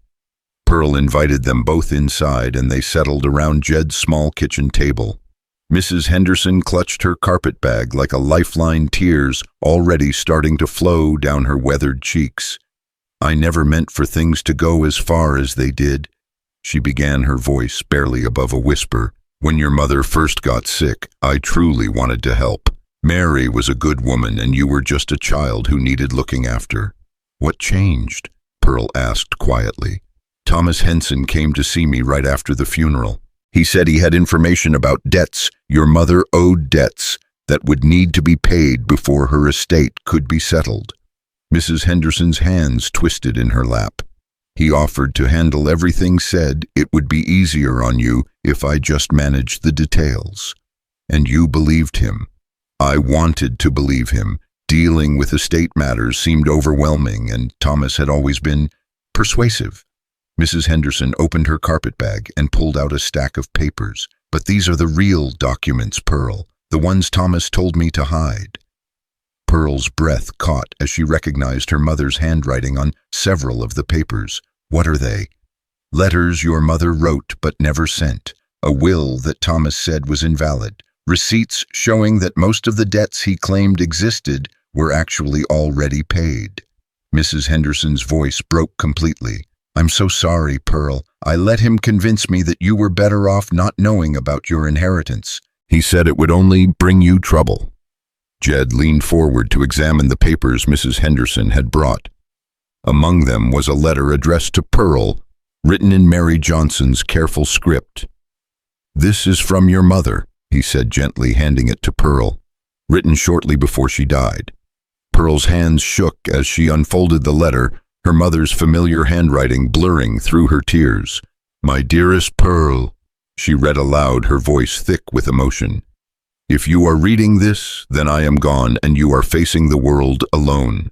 I pray that the provisions I have made will help you build a good life, but I know that money alone cannot give you happiness or peace." She paused, wiping her eyes before continuing. "You are stronger than you know, braver than you believe, and more deserving of love and respect than this small town has ever shown you. Do not let anyone convince you that your worth depends on their approval. You are my daughter, and you carry within you all the strength and dignity of our family line." Pearl's voice broke, and Mary reached over to squeeze her hand supportively. "The documents in this box will help you claim what is rightfully yours." Pearl continued reading when she could speak again. "But remember that true wealth comes not from what you own, but from what you do with what you have been given. Use your inheritance wisely, help those who need help, and never forget that you are loved beyond measure." The letter was signed simply, "Your devoted mother, Mary Johnson," but beneath the signature was a postscript that made Pearl gasp. "P.S. Do not trust Thomas Henson. He has been asking questions about our family that concern me. If anything happens to me, take these documents to Judge Hale or to Mary Little Elk. They will help you find the truth." The silence that followed was heavy with emotion and implication. Mary Johnson had known that Thomas Henson posed a threat, had tried to protect her daughter even from beyond the grave. "She suspected," Pearl said quietly. "Mama knew Thomas was planning something." Mrs. Henderson was crying openly now. "She came to me 2 days before she died, said she was worried about what would happen to you. She asked me to promise that I would make sure you got these papers if anything happened to her." She looked up at Pearl with desperate eyes. "I failed her, Pearl. I let Thomas convince me that hiding the truth was protecting you, but I was really just protecting myself. I was afraid of what he might do if I crossed him." "What did he threaten you with?" Jed asked. "Eviction. He owns the mortgage on my house, and he made it clear that my continued residence depended on my cooperation." Mrs. Henderson's voice was bitter with self-recrimination. I told myself I was being practical, that you were better off not knowing about money you might never be able to claim. But the truth is, I was a coward. Pearl studied the older woman's face, seeing genuine remorse and anguish there. Mrs. Henderson had made terrible choices, but she was clearly suffering for them now. "Why are you telling me this now?" Pearl asked. "What's changed?" "Judge Hale came to see me yesterday.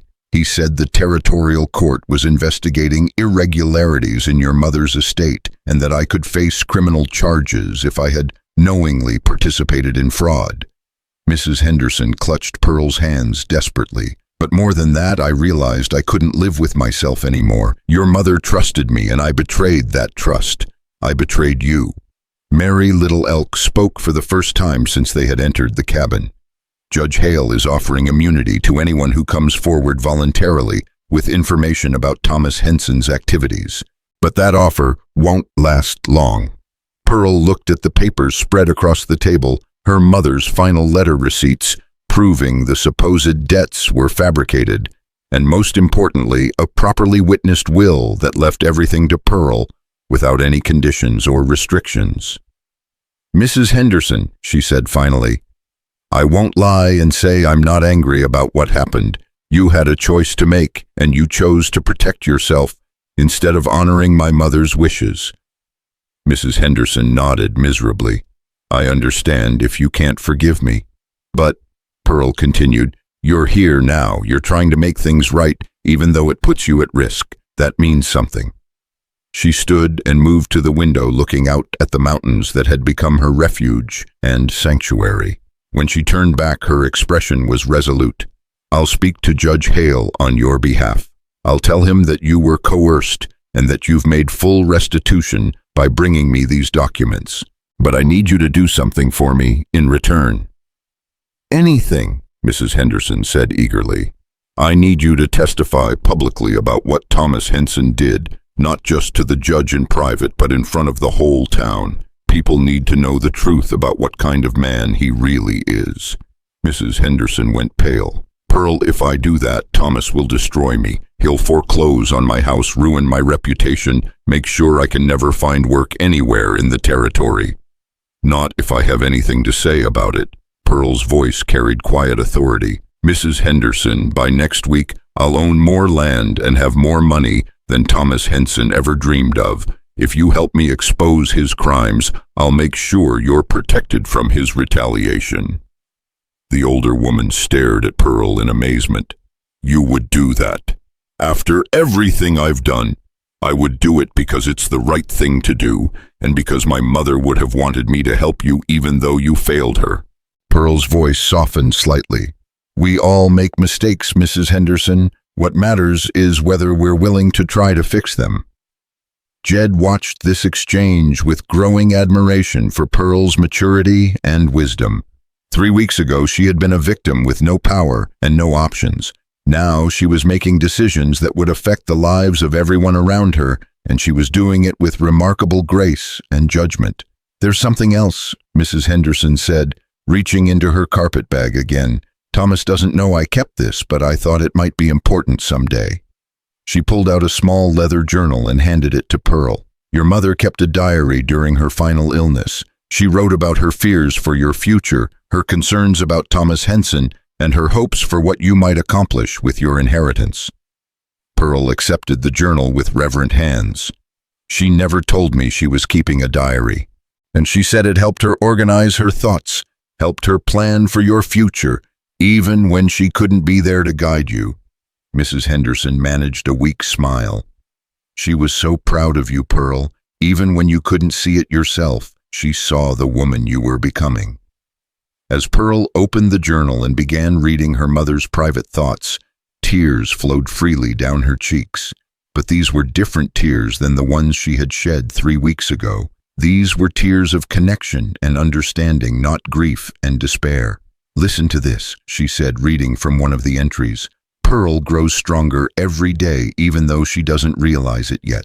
The cruelty she faces in town is shaping her into someone who will understand suffering and want to alleviate it in others. When she finally comes into her inheritance, she will use it well because she knows what it means to have nothing. Pearl looked up from the journal, her eyes shining with purpose. She was preparing me. All those years of hardship, all the time she could have told me about the inheritance, but didn't. She was teaching me lessons I would need later. What kind of lessons? Mary asked. Humility, compassion, the knowledge that wealth and power mean nothing if they're not used to help others. Pearl closed the journal carefully. She wanted me to understand what it felt like to be powerless, so that when I had power I would use it responsibly. The sound of horses approaching interrupted their conversation again, but this time the riders were expected. Through the window they could see a small party of men in formal clothing riding up the trail, led by a tall, distinguished-looking man with graying hair and a confident bearing. That must be Samuel, Pearl said, her voice tight with nervous excitement. As the riders drew closer, it became clear that Samuel Morrison had come prepared for serious business. In addition to himself, the party included 2 men in legal attire and a deputy territorial marshal wearing an official badge. Pearl smoothed her dress and checked her reflection in the small mirror beside the door. Over the past 3 weeks, Mary had helped her acquire proper clothing befitting a woman of means, and she now looked every inch the prosperous landowner she was about to become. Remember, Jed said quietly as they prepared to greet their visitors, you're not the same person who was tied to that fence 3 weeks ago. You're Pearl Johnson, heir to one of the most valuable properties in Colorado Territory. Stand tall and speak with confidence. Pearl nodded, squared her shoulders, and opened the door to meet her destiny. Samuel Morrison was indeed an impressive figure, tall and broad-shouldered, with the kind of presence that commanded attention and respect. But when he saw Pearl, his stern expression softened into something approaching wonder. "Dear God," he said quietly, dismounting from his horse with fluid grace, "you look exactly like my cousin Mary when she was your age." Pearl stepped forward, extending her hand with the dignity she had been practicing. "Cousin Samuel, thank you for coming such a long way. Thank you for reaching out," he replied, taking her hand in both of his. "When I received your letters, I could hardly believe it.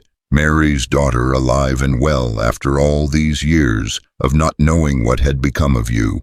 He turned to acknowledge the other members of his party. "Miss Johnson, may I present Mr. William Harrison, Chief Counsel for the Territorial Land Office, and Mr. Robert Chen, Deputy Territorial Marshal. Gentlemen, this is my cousin Pearl Johnson, the rightful heir to the Morrison land grant." The formal introductions completed, Samuel looked around at the assembled group: Pearl, Jed, Mary, Little Elk, and the tearful Mrs. Henderson. "I understand there have been some irregular circumstances surrounding your inheritance," he said. "Perhaps we should discuss the situation in detail before we proceed with any legal actions." For the next 2 hours, the story unfolded in all its complexity. Pearl recounted her mother's death and the supposed debts that had led to the loss of the boarding house. Mrs. Henderson, prompted by gentle questions from the lawyer, described Thomas Henson's role in manipulating the estate settlement. Mary, Little Elk, provided context about the social dynamics in Millbrook that had made Pearl vulnerable to exploitation, and Jed described the attack that had ultimately led to the discovery of Pearl's true inheritance. Samuel Morrison listened to everything with the focused attention of someone accustomed to processing complex information. When the narrative was complete, he exchanged meaningful looks with the lawyer and the marshal. "Miss Johnson," Mr. Harrison said formally, "based on the evidence presented and the documents we've reviewed, I can confirm that you are the legitimate heir to 640 acres of prime Colorado territory. The land grant issued to your grandfather is valid and binding, and there is no legal basis for anyone else to claim management authority over that property." Furthermore, Deputy Marshal Chen added, "The evidence suggests that Mr. Thomas Henson has been engaged in systematic fraud, theft, and possibly conspiracy. We have warrants prepared for his arrest pending your decision on whether to press charges." Pearl looked around the room at the faces of the people who had helped her reach this moment. 3 weeks ago, she had been utterly alone in the world. Now she was surrounded by allies, family, and advocates. "I want to press charges," she said firmly.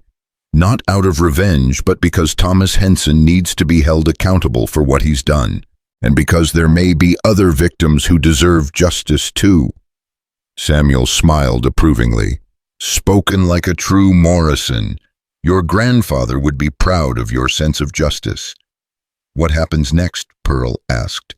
"Next," Mr. Harrison said, "we ride into Millbrook and formally serve the warrants. We'll also be announcing your inheritance publicly and taking immediate possession of all funds that Mr. Henson collected illegally from your property." And then, Miss Johnson," Samuel said with a broad smile, "you become one of the wealthiest young women in the American West. The question is, what do you plan to do with that wealth?" Pearl thought about her mother's diary, about the lessons learned through years of hardship, about the people who had shown her kindness when she needed it most. "I plan to use it the way my mother would have wanted," she said simply. "To help people who need help, to create opportunities for those who don't have any, and to make sure that what happened to me never happens to anyone else."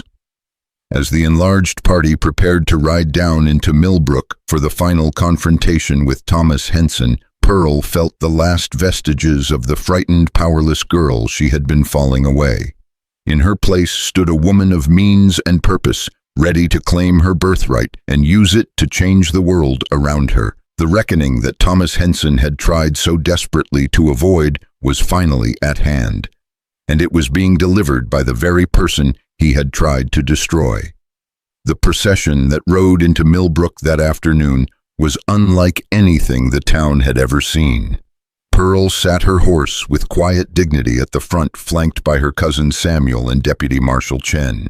Behind them rode the territorial lawyer Judge Hale, who had joined them at the town limits, and a growing number of curious townspeople who had heard rumors of momentous events unfolding. Word of their arrival spread quickly through the streets, and by the time they reached the town square, a substantial crowd had gathered. Pearl could see familiar faces in the assembly, some curious, some concerned, and a few openly hostile. But she no longer felt the old fear that had once made her shrink from public attention. The frightened girl who had once hurried through these streets with her head down was gone forever. "Where can we find Thomas Henson?" Samuel Morrison asked Sheriff Morton, who had emerged from his office looking deeply uncomfortable. "He's at the bank, I believe," Morton replied, his voice strained. "But Mr. Morrison, if you're planning to make accusations—" "I'm not planning to make accusations, Sheriff," Samuel said calmly. "I'm planning to serve legal warrants issued by the territorial court." The crowd followed them to the First Bank of Millbrook, a modest brick building that Thomas Henson had purchased 2 years earlier to consolidate his financial interests. Through the large front windows, they could see him inside, conducting business with several well-dressed clients who clearly represented the town's elite. Deputy Marshal Chen dismounted and straightened his official badge. "Miss Johnson, would you like to be present when we serve the warrants?" Pearl looked at the bank, then at the crowd of townspeople watching her every move.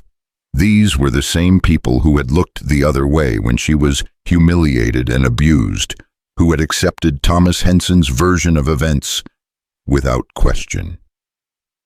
"Yes," she said firmly, "I want to be there." The interior of the bank fell silent as their group entered. Thomas Henson looked up from his desk, and Pearl saw his face go through a rapid series of emotions: surprise, recognition, fear, and finally a desperate attempt to maintain his composure.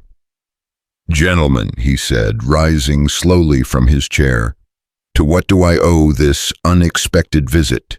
Deputy Marshal Chen stepped forward, his voice carrying the weight of federal authority. "Thomas Henson, you are under arrest for fraud, theft, conspiracy, and violation of territorial land laws. You have the right to legal representation." The silence that followed was deafening. Thomas's clients looked between him and the marshal in confusion and growing alarm, But it was Thomas himself who broke the silence, his carefully constructed facade finally cracking completely. "This is ridiculous," he said, his voice rising with desperation. "You can't arrest me based on the fantasies of a delusional girl. Pearl Johnson has no legitimate claim to anything." "On the contrary, Mr. Harrison said, stepping forward with a leather portfolio. "Miss Johnson's claim has been thoroughly investigated and verified by the territorial court. The Morrison land grant is valid and binding, and you have been collecting rent from her property without any legal authority whatsoever." Thomas's face went white. "That's impossible. The girl is nobody. She has no family, no connections." "She has family," Samuel Morrison said quietly. "She has substantial connections, and she has the full backing of the territorial government in pursuing her rightful claim." Pearl watched Thomas Henson's world collapse with a mixture of satisfaction and pity. For years, this man had wielded power through intimidation and deception, convincing himself and others that might made right. Now he was learning what it felt like to be powerless. "The total amount of illegal rent collection is $47,000, Mr. Harrison continued. "In addition to immediate restitution, Mr. Henson will face criminal charges for each count of fraud and theft." One of Thomas's clients, a rancher named Patterson, who had been using Pearl's land for grazing, spoke up nervously. "What does this mean for those of us who have been paying rent in good faith?" "It means you've been victims of Mr. Henson's fraud," Pearl said, speaking publicly for the first time since entering the bank. "Any rent you paid believing you had legitimate leases will be refunded. We'll work out new arrangements that are fair to everyone." The generosity of her offer clearly surprised many of the people present. They had expected the newly wealthy Pearl Johnson to be vindictive, to use her power to punish those who had ignored her suffering. Instead, she was extending mercy to fellow victims of Thomas Henson's schemes. "You can't do this," Thomas said, desperation creeping into his voice. "I have rights. I have standing in this community. People know me. They trust me." "People trusted you," Judge Hale interrupted. "But trust once broken is not easily repaired, and your standing in this community will depend entirely on how you handle yourself from this point forward." Clay Henson burst through the bank's front door. At that moment, his face flushed with anger and panic. "Pa, what's happening? People are saying you've been arrested." Thomas looked at his son with anguish. "Clay, stay out of this. This doesn't concern you." "Doesn't concern me." Clay's voice cracked with emotion. "You're my father. Of course it concerns me." Pearl studied the young man who had orchestrated her humiliation just a month ago. Clay looked younger than his 20 years, frightened and confused by the rapid collapse of everything he had taken for granted. She remembered the cruel words he had painted on her dress, the laughter as he tied her to Jed's fence. But she also saw something else in his face now, the dawning realization that his entire life had been built on lies. "Clay," she said quietly, and the entire bank turned to listen. "Do you understand what your father has been doing?" Clay's eyes darted between Pearl and Thomas, confusion evident in his expression. I don't know what you mean."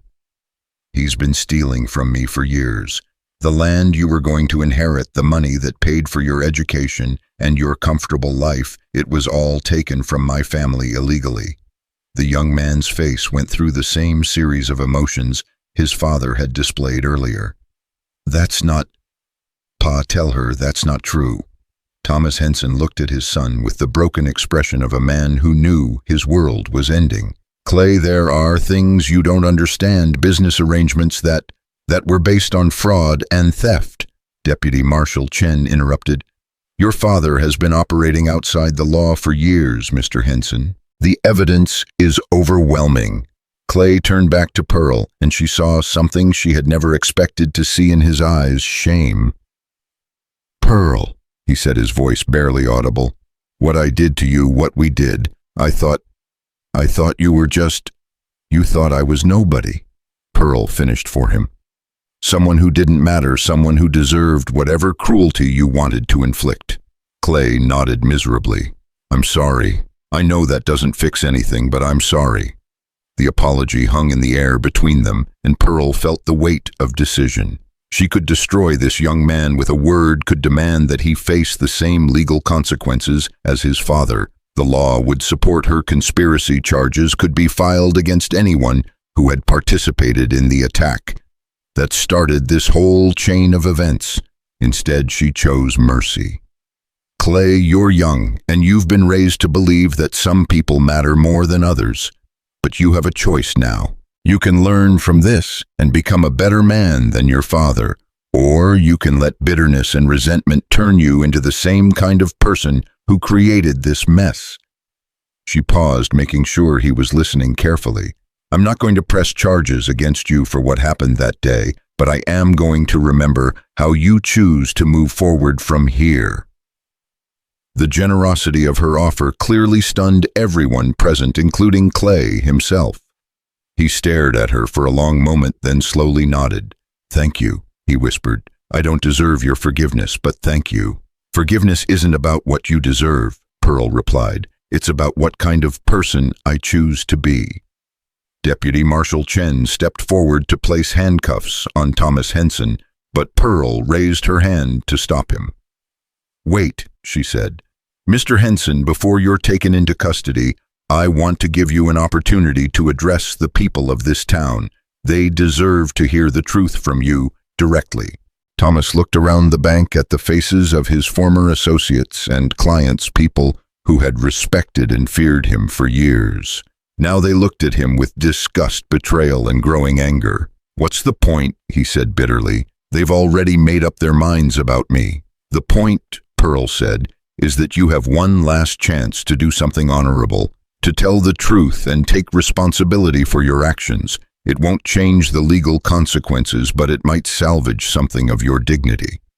Thomas Henson stared at Pearl for a long moment, and she saw something flicker in his eyes, perhaps recognition of the irony that the person offering him a chance at redemption was the same girl he had tried to destroy. You want me to confess publicly? I want you to give these people the truth they deserve. Thomas was quiet for several minutes, wrestling with his decision. Finally, he straightened his shoulders and looked directly at the crowd of townspeople. I did it, he said, his voice carrying clearly through the bank and out to the street where more people had gathered. Everything they're accusing me of, I did it. I knew Pearl Johnson was the rightful heir to valuable land in Colorado, and I conspired to keep her from learning about her inheritance. The crowd's murmur grew louder, but Thomas continued speaking. I manipulated Mrs. Henderson into hiding the truth about Mary Johnson's estate. I collected rent from Pearl's property for years, knowing I had no legal right to do so. And when Pearl began to discover the truth, I was prepared to use violence to stop her. His voice broke slightly as he looked at his son. Clay, I'm sorry. I taught you to look down on people like Pearl, to believe that wealth and power gave us the right to treat others as less than human. I was wrong, and I've destroyed everything we had because of that wrongness. The confession sent shockwaves through the assembled crowd. Many of these people had participated in Pearl's ostracism, had stood by while she was humiliated and abused. Now they were being forced to confront their own complicity in the injustices that had been perpetrated in their community. There's something else, Thomas continued, his voice growing stronger with a kind of desperate honesty. Pearl Johnson showed me more mercy in the past hour than I showed her in years of mistreatment. She could have destroyed my son along with me, could have demanded the harshest possible punishment for everyone involved. Instead, she chose compassion. He looked directly at Pearl, and she saw genuine remorse in his eyes. I spent so much time convincing myself that you were worthless, that you didn't deserve basic human dignity. But you've proven today that you're a better person than I ever was, even at the height of my supposed respectability. The silence that followed Thomas's confession was heavy with emotion and reflection. Then, unexpectedly, someone in the crowd began to clap. It was Mary Little Elk, her hands coming together in a slow, deliberate rhythm that others gradually joined.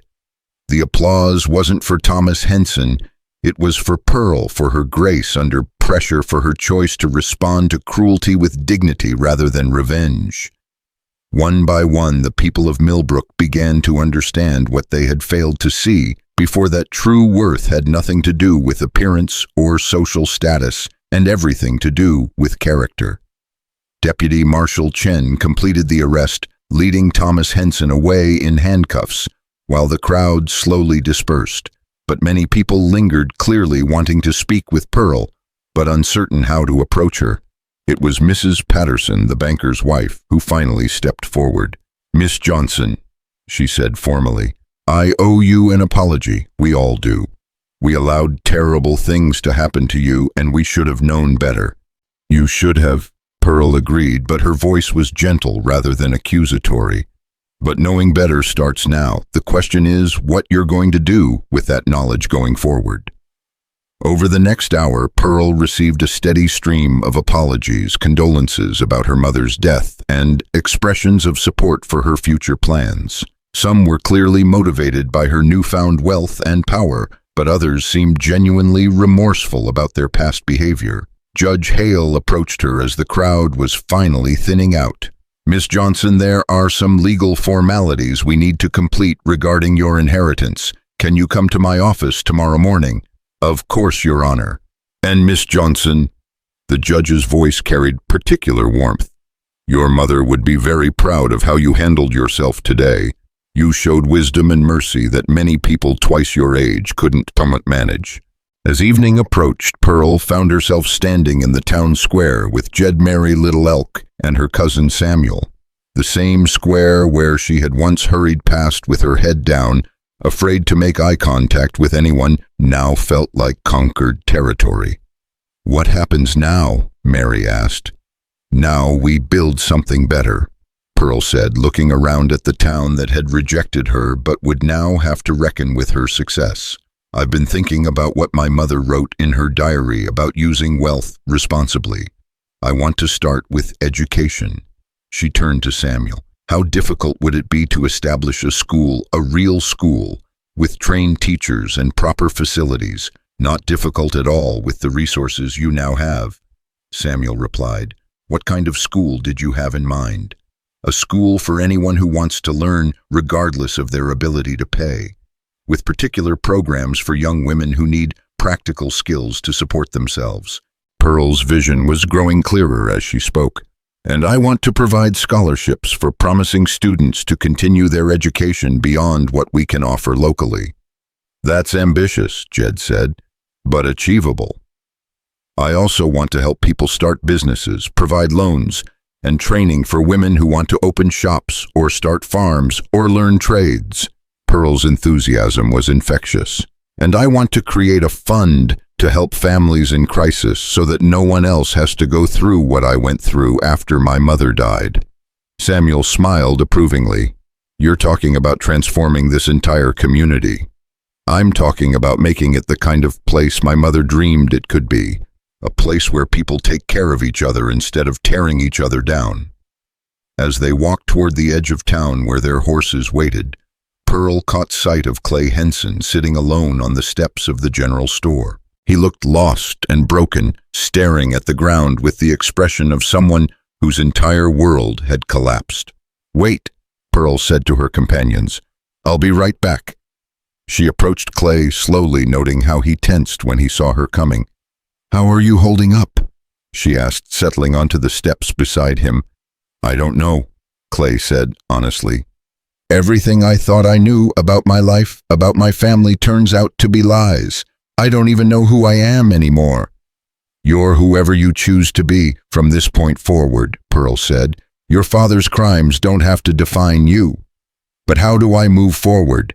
Everyone in town knows what happened, knows what I did to you. How do I face that?" Pearl considered the question carefully. "By proving that you've learned from it. By becoming someone who protects people instead of hurting them, someone who builds others up instead of tearing them down." "You really think that's possible for someone like me?" "I think," Pearl said, standing and brushing dust from her skirt, "that people can change if they really want to. The question is whether you want to badly enough to do the hard work it requires." She paused, looking down at the young man who had once been her tormentor. "Clay, I'm going to need help with the projects I'm planning. Good help from people who understand what it means to make mistakes and want to do better. If you're interested in proving that you've changed, I might have opportunities for you." Clay looked up at her with something approaching hope. "You would trust me after everything." "I would give you the chance to earn trust," Pearl corrected. "There's a difference. But yes, I believe in second chances for people who genuinely want them." As she rejoined her companions and they prepared to ride back to Jed's cabin, Pearl felt a deep sense of completion. The journey that had begun with her tied to a fence post, painted with cruel words about her unworthiness, was ending with her offering redemption to the very people who had wronged her. "Ready to go home?" Jed asked as she mounted her horse. Pearl looked back at Millbrook one more time, seeing it not as the place that had rejected her, but as the community she was going to help transform. Tomorrow would bring legal proceedings, financial arrangements, and the complex work of turning vision into reality. But tonight she could rest in the knowledge that justice had been served and mercy had been extended. "Yes," she said, turning her horse toward the mountain trail, "I'm ready to go home." The ride up the mountain was peaceful, with Samuel and Pearl talking quietly about their family history and the practical details of managing her inheritance. Mary Little Elk shared her ideas for the educational programs Pearl wanted to establish, while Jed simply enjoyed the satisfaction of seeing justice done.